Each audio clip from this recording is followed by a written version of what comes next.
విరాజ్ ఆనంద్ని కలవడానికి మిథున వెళ్ళిందని మనోహర్ చెప్పగానే విజయ్ కంగారు పడ్డాడు. అతని కాళ్ల కింద భూమి అదిరినట్టు అనిపించింది. విరాజ్ ఆఫీసులో ఎప్పుడూ ఒక డ్రగ్ ఉంటుంది. తన క్యాబిన్కి వచ్చిన అమ్మాయిలకి ఆ డ్రగ్ ఇచ్చి వాళ్లతో బలవంతంగా ఇంటిమేట్ అవుతూ ఉంటాడు. ఈ విషయం రేడియంట్ గ్రూప్ ఆఫ్ కన్స్ట్రక్షన్స్ లో ఉన్న వాళ్ళందరికీ తెలుసు. కానీ రాజశేఖర్ విరాజుల మీద కంప్లైంట్ ఇచ్చే ధైర్యం గాని తెగింపు గాని ఎవ్వరికీ లేదు. ఈ రోజు వాళ్ళిద్దరి పాపం పండిందని ఎర్రబడిన విజయ్ కళ్ళని చూసి అర్థం చేసుకున్నాడు మనోహర్. అతడి చేతిలో ఉన్న చెక్ తీసుకుని విరాజ్ క్యాబిన్కి ఆవేశంగా బయలుదేరాడు విజయ్.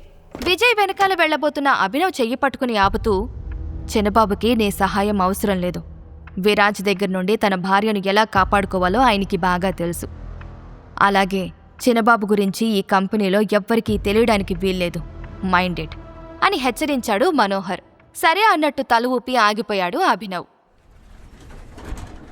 అప్పుడే రేడియంట్ కంపెనీ బిల్డింగ్లో 4వ అంతస్తులో ఉన్న విరాజ్ క్యాబిన్కి వెళ్లిపోయింది మిథున. పై అంతస్తులో ఉన్న విజయ్ తన భార్య దగ్గరికి వెళ్లాలి అంటే 10 అంతస్తులు కిందకి రావాలి. విరాజ్ క్యాబిన్లోకి ఎంటర్ అయిన మిథున సీట్లో రిలాక్స్డ్గా కూర్చుని రెడ్ వైన్ తాగుతున్న విరాజ్ వైపు భయపడుతూ చూస్తోంది. కొంచెం ధైర్యం తెచ్చుకుని యాంటిక్ షాప్లో జరిగింది మొత్తం చెప్పి సహాయం చేయమని రిక్వెస్టింగ్గా అడిగింది. తను అలా అడగగానే మిథున పక్కన కూర్చుని ఆమె అందాల వైపు కోరికగా చూస్తూ, 30 లక్షల కోసం నువ్వెంత దూరం రావాలా బేబీ? ఒక ఫోన్ చేసుంటే సరిపోయేది కదా అని కసిగా అన్నాడు విరాజ్. అతడి చూపులకి మిథున కొంచెం అన్కంఫర్టబుల్గా ఫీల్ అయింది. ఇంతకీ మీ నాన్నగారు ఎలా ఉన్నారు అని క్యాజువల్గా అడుగుతూ మిథునకి వైన్ ఆఫర్ చేశాడు విరాజ్. నాకు అలవాటు లేదు విరాజ్ అని ఇబ్బంది పడుతూ అక్కడి నుండి ఎప్పుడెప్పుడు వెళ్ళిపోదామా అన్నట్టు చూస్తోంది మిథున. పాత చింతకాయ పచ్చళ్ళ మాట్లాడుకు మిథున. ఈరోజు నువ్వు నాతో కలిసి వైన్ తాగాల్సిందే. ఇది చాలా కాస్ట్లీ వైన్ తెలుసా? పైగా ఇందులో ఆల్కహాల్ కంటెంట్ కూడా చాలా తక్కువ ఉంటుంది అని బలవంతం చేశాడు విరాజ్. వద్దని చెప్తున్నాను కదా విరాజ్, నాకు చెక్కిస్తే చాలు, నేను వెళ్ళి మా నాన్నగారిని విడిపించుకుంటాను అని నిర్మోహమాటంగా చెప్పేసింది మిథున. విరాజ్ తన చెక్ బుక్ బయటికి తీసి సైన్ చేసి మిథునకిస్తూ, నీకెంత పెద్ద హెల్ప్ చేస్తున్నాను కదా, నాకు ఈ చిన్న కోరికను తీర్చలేవా అని మళ్లీ వైన్ టాపిక్ తీసుకొచ్చాడు. త్వరలోనే నీ డబ్బులు నీకు తిరిగిచ్చేస్తాను అని ఆత్మాభిమానంతో చెప్పింది మిథున. డబ్బులు అవసరం లేదు మిథున, దానికి బదులు అంటూ మిథునకి ఇంకొంచెం దగ్గరికి జరిగాడు విరాజ్. ఇబ్బంది పడుతూ వెనక్కి జరుగుతున్న మిథున చెంపల్ని ప్రేమగా పట్టుకుంటూ, ఇప్పుడు నువ్వు ఈ వైన్ తాగితేనే నీకు ఈ చెక్ ఇస్తాను అంటే నువ్వేం చేస్తావు అని కన్నింగా అడిగాడు విరాజ్. మిథునకి ఏం చెయ్యాలో అర్థం కావడం లేదు. బాగా ఆలోచించుకో మిథునా, ఇప్పుడు ఈ వైన్ గ్లాస్ ఖరీదు 30 లక్షలు. మీ నాన్నని నేను తప్ప ఇంకెవ్వరూ కాపాడలేరు అని ఈసారి వార్నింగ్ టోన్లో అంటూ మిథున బుగ్గల్ను రబ్ చేస్తూ అన్నాడు విరాజ్. తండ్రిని కాపాడ్డానికి తన దగ్గర వేరే దారి లేకపోవడంతో మనసు చంపుకుని విరాజ్ చేతిలో ఉన్న వైన్ గ్లాస్ తీసుకుంది మిథున. ఆమెని ఎలాగైనా అనుభవించాలి అనుకుంటూ కసిగా చూస్తున్నాడు విరాజ్.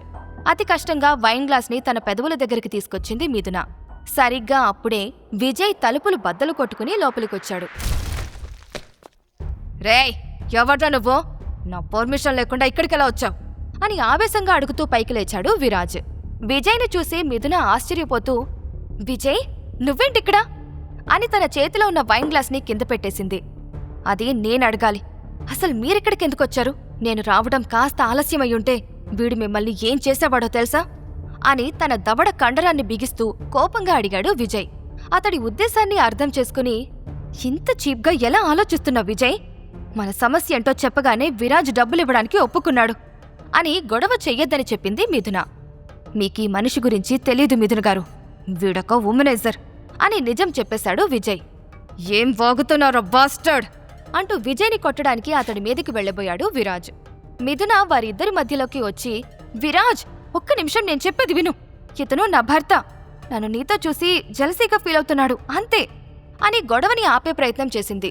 విరాజ్కి కోపం తగ్గలేదు. మిథున ముందు విజయ్ని అవమానించాలి అనుకుంటూ, హో వీడేనా మీ ఇంటికి పట్టిన శనిగాడు? వీడు చేసిన తప్పుకి నా కాళ్లు పట్టుకుని క్షమాపణలు చెప్పమను, లేదంటే వీడెక్కడి నుండి ప్రాణాలతో బయటకు వెళ్ళడు, నీకు చెక్కు కూడా ఇవ్వను అని కరాఖండిగా చెప్పేశాడు. విజయ్ భయపడి తను కాళ్లు పట్టేసుకుంటాడు అనుకున్నాడు విరాజ్. కాని అక్కడుంది శక్తి ప్యాలెస్ వారసుడు. భయం అనే మాట అతడి డిక్షనరీలో ఎంత వెతికినా దొరకని పదం. విజయ్ కళ్లల్లో కనిపిస్తున్న పొగరు చూసి, 3 సంవత్సరాల క్రితం ఒకడు నీలానే నా క్యాబిన్లోకి దౌర్జన్యంగా వచ్చి పొగరు చూపించాడు. ఆ రోజు నుండి వాడి శవం కోసం వాళ్ళ ఇంట్లో వాళ్ళు ఇప్పటికీ వెతుకుతూనే ఉన్నారు అని ఒళ్ళు విరుచుకుంటూ యాటిట్యూడ్గా చెప్పాడు విరాజ్.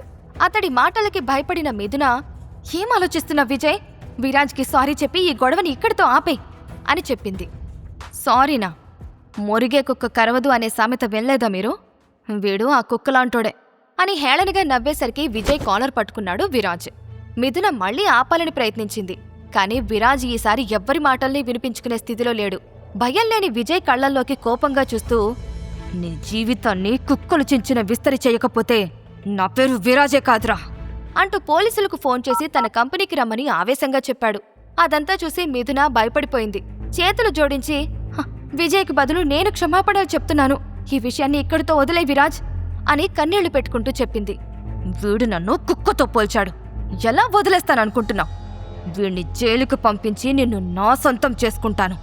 ప్రతి రాత్రి నిన్ను అనుభవిస్తూ వీడి మీద రివెంజ్ తీర్చుకుంటాను అని అసహ్యంగా చెప్పాడు విరాజ్. ఆ మాటకి కోపం వచ్చి విరాజు చెంప మీద లాగిపెట్టి కొట్టాడు విజయ్. దెబ్బ బలంగా తగలడంతో విరాజు పెదవి చివర నుండి రక్తం బయటకొచ్చింది.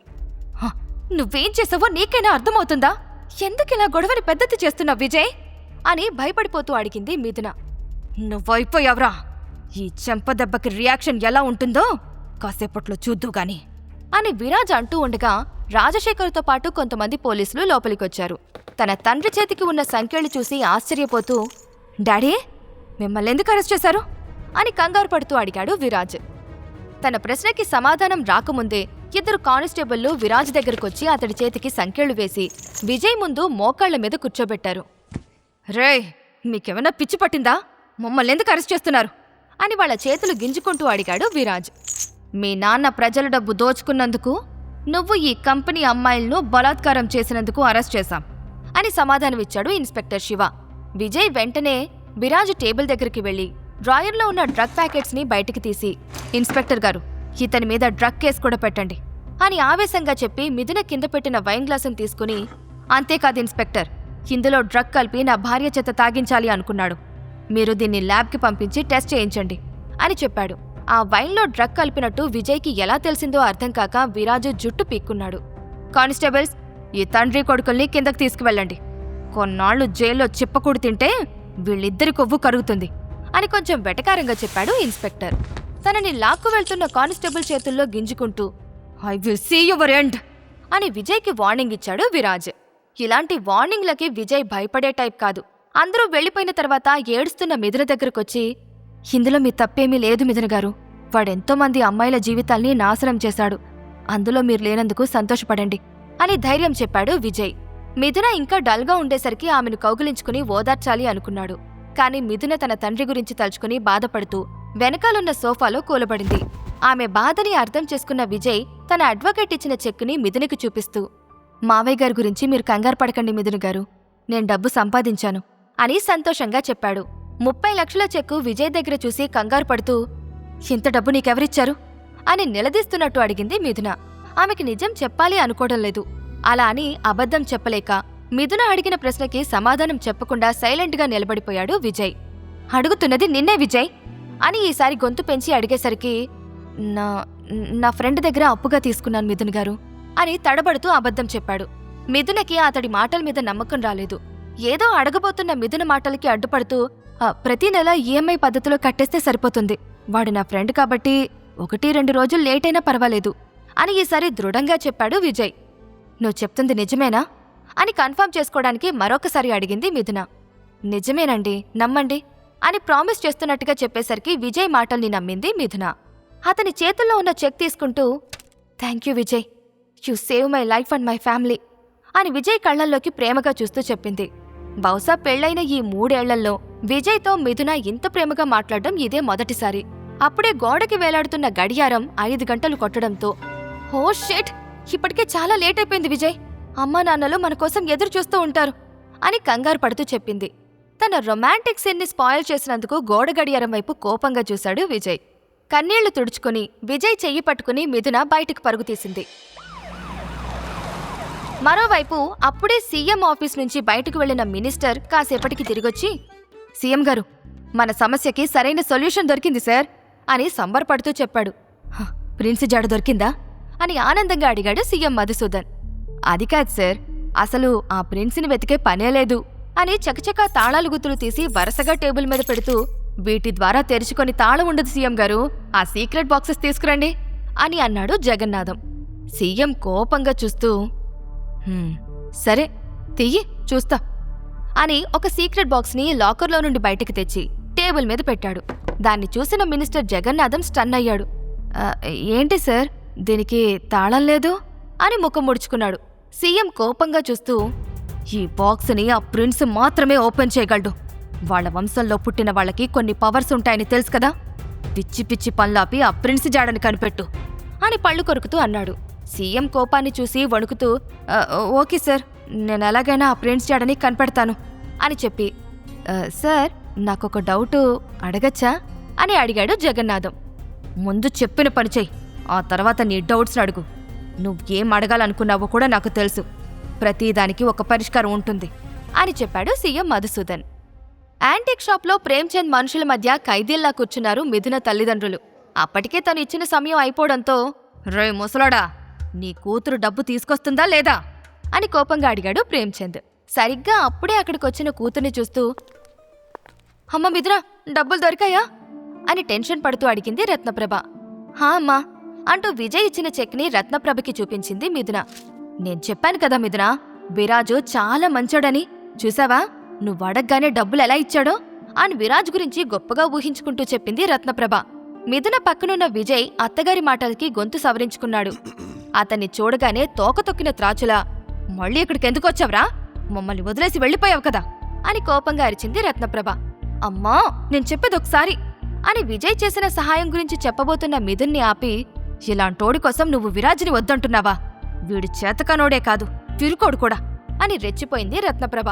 అమ్మా నాకీ చెక్కిచ్చింది విరాజ్ కాదు, విజయ్ అని రేడియంట్ గ్రూప్ ఆఫ్ కన్స్ట్రక్షన్లో జరిగింది మొత్తం వివరంగా చెప్పింది మిథున.